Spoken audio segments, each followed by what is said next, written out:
Assemblymember Arambula, who's here to present item number 5, AB 1344. Assemblymember Arambula, you may present when you're ready.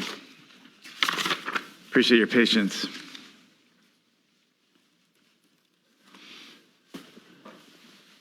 Thank you, Mr. Chair and members. Syringe Exchange programs, SEPs, have been essential in reducing HIV, hepatitis C, and other infectious diseases in California. AB 1344 will protect these vital services by providing these programs with an exemption to CEQA requirements. We have experienced a rise in drug-related harms, including overdose deaths, hepatitis C diagnosis rates, and increased rates of potential HIV transmission in California and the rest of the United States. Access to sterile syringes reduces HIV and viral hepatitis infections while being safe, effective, and cost-saving.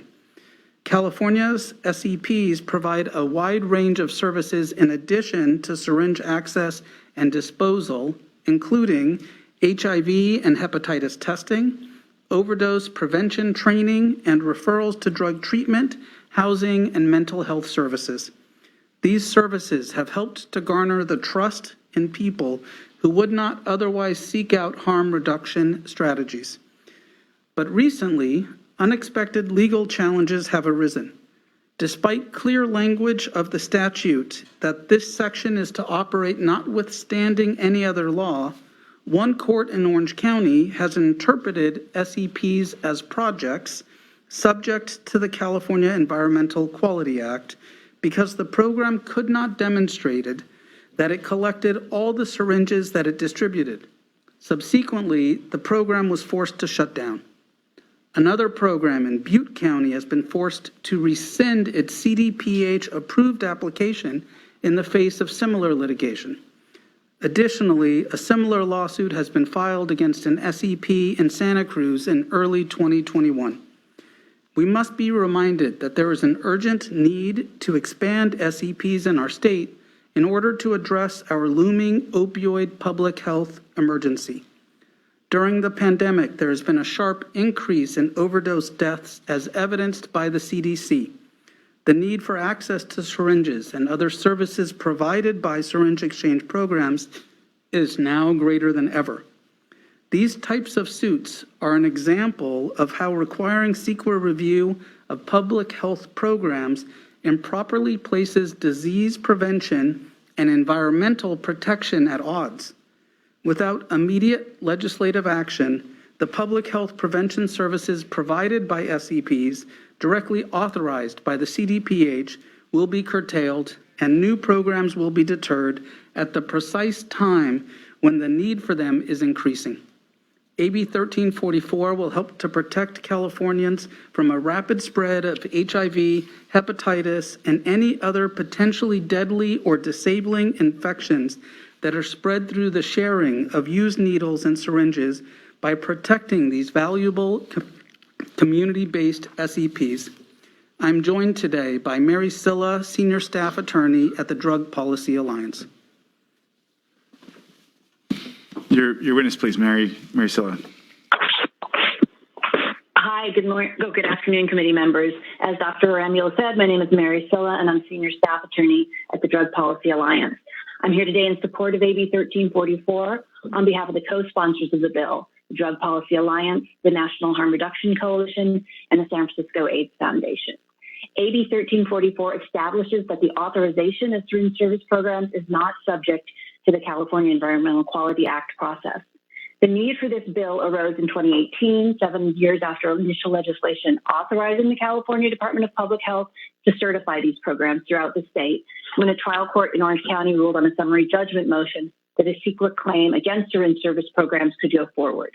This one preliminary ruling with no factual findings closed the Orange County Needle Exchange program and later resulted in the closure of Chico's syringe service program as well.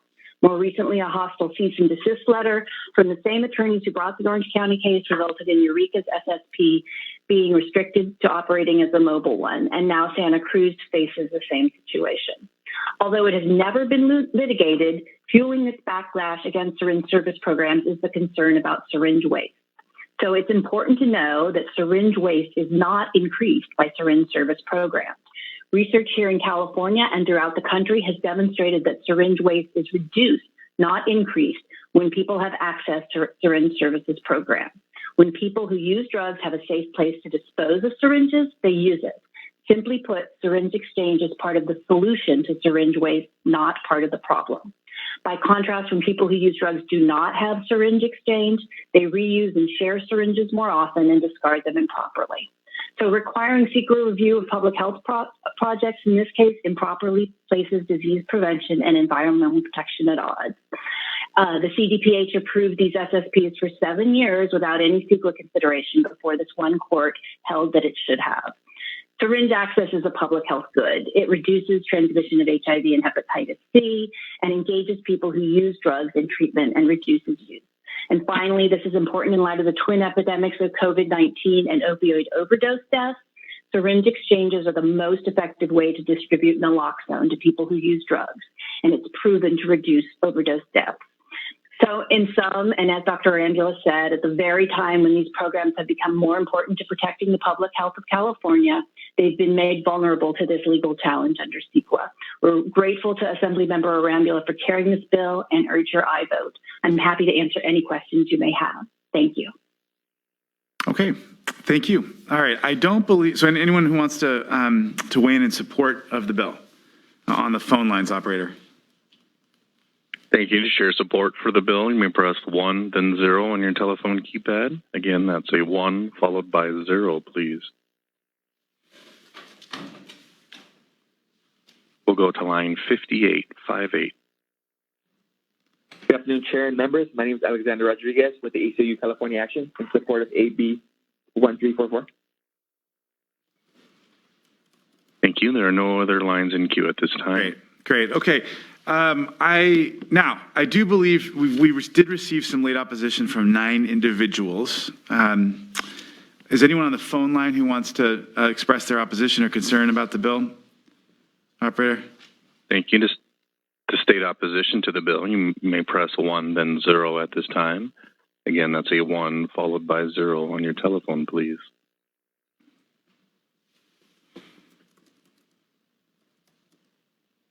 There are no lines in queue. Great. Okay. Let's bring it back to the committee for comments, questions, concerns. Senator Gonzalez. Okay. Bill's been moved. Thoughts? Yes, Senator Murkowski. Mr. Chair, normally I'm not on the CEQA exemption gravy train every time a bill comes up here, but given the concerns here and the health effects, I think it's a good measure. I mean, I hope it works. Yep. All right. Yes, Senator Dolly. Oh, okay. Sorry, Senator Skinner.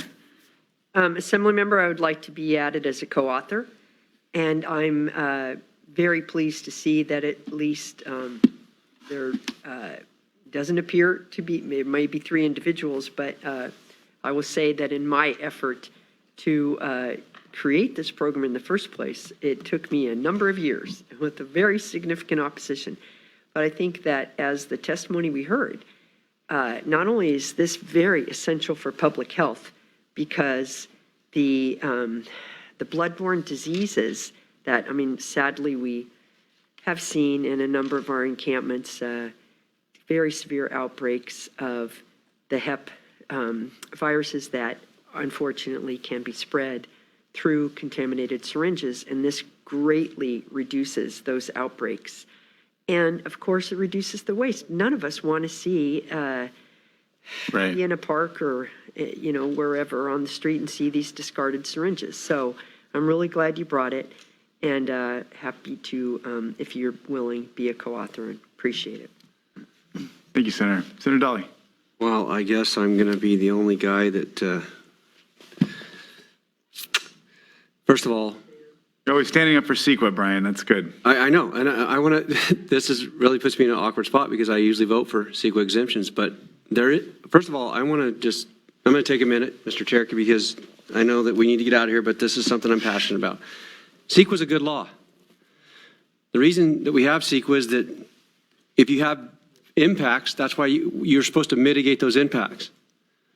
And CEQA has been used for all kinds of manipulation, whether it's one gravel mining company sequin another gravel mining company, two businesses, because they don't want the competition, whether it's labor agreements, whether it's putting up an arena. We've seen all kinds of abuses of CEQA, but CEQA actually is a really good law. And the reason we have CEQA is so that we mitigate impacts. I don't represent anymore, but I used to represent Butte County, where the lawsuit came from, is one of the lawsuits, where you have a dispensary and a collection, but unfortunately, they're not all getting collected. In fact, very few of them are getting collected. A lot of them being dispersed in a safe zone, but they're not getting collected. And so what do we have? We have a problem. You can, if there's a needle that's been used, you can get hepatitis from that needle if it's not been recycled properly. That's why there's lawsuits. And so for me, we're going to just carve this out now, and we're going to say you don't have to go through the process of CEQA. And there's a real good reason that we have CEQA, because there are conflicts here. So for me, it's like, I want to recycle all the stuff that needs to be recycled. I want to put it in the right waste stream. But the law for CEQA is good in this case. We need to mitigate those impacts. And when they don't get mitigated, we go to court. And so I can't support this because there's in Chico, they weren't the park was filled with where kids are going to play with used needles. That's an impact that I don't want my child to have to face. And that's why we have CEQA, so that you mitigate those impacts, that they're not put in places where they shouldn't be. So I voted for a lot of CEQA exemptions because I think CEQA's been exempt. But in this case, we got to do the right thing and make sure that that has been mitigated. So for those reasons, I'm not going to be able to support your bill today. And unfortunately, it'll be the first CEQA exemption bill I voted against, because I think we need to do some work on CEQA. I really do. It needs to be fair. And it's not. And it's unfortunate because it's used in so many situations to leverage somebody else to get something. And it's actually a good law. As a Republican, you don't hear very many Republicans saying that. The original CEQA law was meant for, it was a good law. But it's been used in so many bad ways, and we just differ on that. I mean, I don't think the chairman maybe has voted for any of the CEQA exemptions that in the past, maybe a few, but so for those reasons, I can't support the bill today. Well, I have, but I guess I would just point a couple things. First of all, there are several mitigation requirements that are still required under this bill. They're outlined on page 4 into page 5, notice public participation. The other thing just to mention is that no project will move forward under this bill without the full cooperation of the local jurisdiction. And, we all know that city councilors are very interested in public comment, and, folks can come and raise whatever concerns they have there, in addition to the public input that we've put into the bill, that are in the bill. The other thing I should mention is that you're absolutely right. There is a problem with needle litter. If anything, kind of building upon Senator Skinner's comments, a safe site that is actually properly managed is actually far less likely to result in dangerous needle litter than an unregulated free-for-all, which is what we have out on our streets right now. So that's why I'm supporting the bill.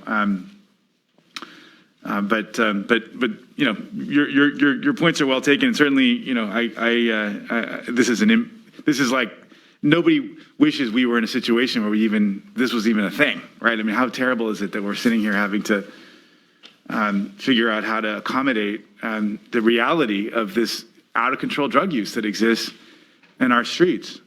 And that's a whole other broad issue that we all need to work together on, so that we never need to have these kinds of sites. Anyhow, not seeing any additional thoughts or comments. It's been moved by Senator Skinner. If you have any response, or if you'd like to close, Assembly Member, we welcome that. Thank you, Mr. Chair and members, for the conversation, as well as for some of the disagreements that we may have. I'm happy to share that this is the first CEQA exemption I believe I have ever carried while in office, and believe it was necessary for us to address an issue that was occurring right now. I would like to, if I could, Senator, address your issue, which was that CEQA is to be brought in if there are impacts. And what the research is showing us is that there are less impacts, less syringes when these syringe exchange programs are in communities. I'm happy to provide that research that we have here in California, as well as has been done around the United States, but it's been fairly well studied, and believe it's quite convincing for what you're referencing regarding impacts. I would follow up that there is an appropriate avenue for them to litigate if they have concerns, and that is a nuisance provision that I think is continuing to work through the courts. And so even if we are to exempt SEPs from CEQA, believe that there is an opportunity for the locals to continue to ask questions and pursue that avenue. With that, I will thank very much this committee and respectfully ask for an aye vote. Thank you. Thank you, Assembly Member. It's moved by Senator Skinner. Consultant, please call the roll. Item number 5, AB 1344 by Assemblymember Arambula. The motion is due pass, but first be referred to the Committee on Appropriations. Allen. Aye. Allen, aye. Bates. No. Bates, no. Dolly. No. Dolly, no. Gonzalez. Aye. Gonzalez, aye. Skinner. Aye. Skinner, aye. Stern. Aye. Stern, aye. Wachowski. Aye. Wachowski, aye. It's 5-2. All right, can we just thank you. Congratulations. Let's hear a motion for the consent calendar. It's a move.